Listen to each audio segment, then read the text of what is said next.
Happy Valley Season 3 has just wrapped up on our screens. Now, after watching it, was I left saying, by gum, that's not half bad? Or was I more like, not for me, lad? Hey guys, welcome to my Happy Valley Season 3 review. If you're watching this video, I'm assuming you've watched the first 2 seasons, but I know you should never assume, so I'm not going to say too much about the first 2 seasons, but if you haven't watched the first 2 seasons, go back and watch them. What are you doing here? Anyway, we're just going to talk about Season 3. So Happy Valley is a Yorkshire-based crime drama centering on the personal and professional life of Police Sergeant Catherine Cawood. So this season kicks off with some remains of a body that is found on the moors. Catherine Cawood goes to investigate, and it turns out this body may have a connection to Tommy Lee Royce, who is a major foe from earlier seasons. We're also introduced to a character called Faisal, who's a pharmacist who's been selling some dodgy pills to some people in the area, which then gets him into trouble with some nasty people who are connected to a family called the Knezoviches, a set of local gangsters. In Happy Valley, there's really strong drama. It's always had really strong drama because it incorporates family, police procedure, the criminal underworld, which never actually feels showy like gangsters who are pretending to be all Hollywood. It's never overacted in that way. It feels very realistic and very authentic. And Catherine Cawood isn't your typical protagonist that you get at the front of a police drama. She's a retiring police sergeant, she's a grandma, and she's not going to win every fight, even though she claims to always leave the other person looking much worse. One of the hardest things to watch in this season was the story of a character called Joanna, who is the mother of 2 young children. She's in an abusive relationship with her husband Rob, and she has a drug problem, and she's connected to Faisal, the pharmacist.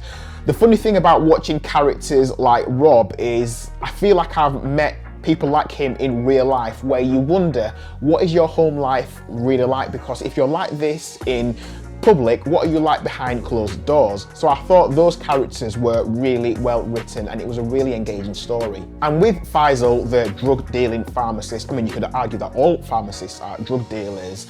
I was watching him and thinking, what are you doing, mate? How have you got so deep into this world that you are now struggling to get yourself out of it? How are you going to get yourself out of it? Because you are now creating massive problems for your family. I just thought, what are you doing, mate? So whilst we've got some really good storylines, we've also got some good little action sequences. And there's a particular action sequence that happens in a car on the roads, on the moors of Halifax. And I thought, this rivals pretty much anything that Hollywood can muster up. I really enjoyed it. Towards the back end, there were secondary threads, B storylines that I thought were rushed a little bit. It would have been nice to flesh them out a little bit more. I also had a slight problem with the bad guys in Happy Valley. The Knezoviches are Eastern European, and I thought, why do the baddies always have to be Eastern European? Why do they always have to be foreign? Couldn't they be local? It's a little bit like when Hollywood have bad guys in their movies and they're always Russian. It's like, could we just not have people who are local to the area? I thought that would have been a bit more interesting. In terms of the finale, you know we're gonna have a showdown, and this was the only moment that I thought was a tiny bit Hollywood,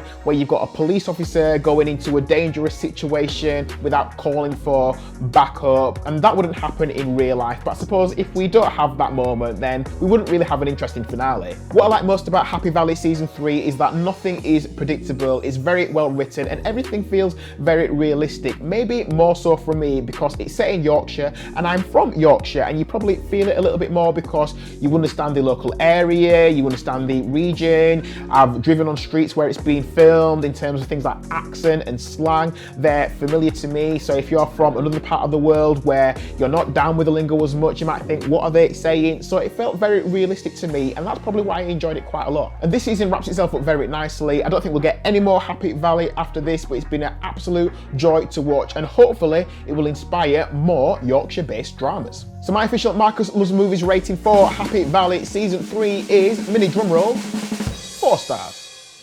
So let me know in the comment section what you thought about Happy Valley Season 3. Did you think it was absolutely brilliant, or were you disappointed by it? Just be honest, let me know what you thought in the comments. Before you go, do me a quick favor, give the video a like, and also do me another favor. Please subscribe to the channel if you like reviews like this one, if you like trailer reactions, if you like film and TV discussion, all that good stuff. Please subscribe to the channel and hit the notification bell so you're notified every time I release a brand new video.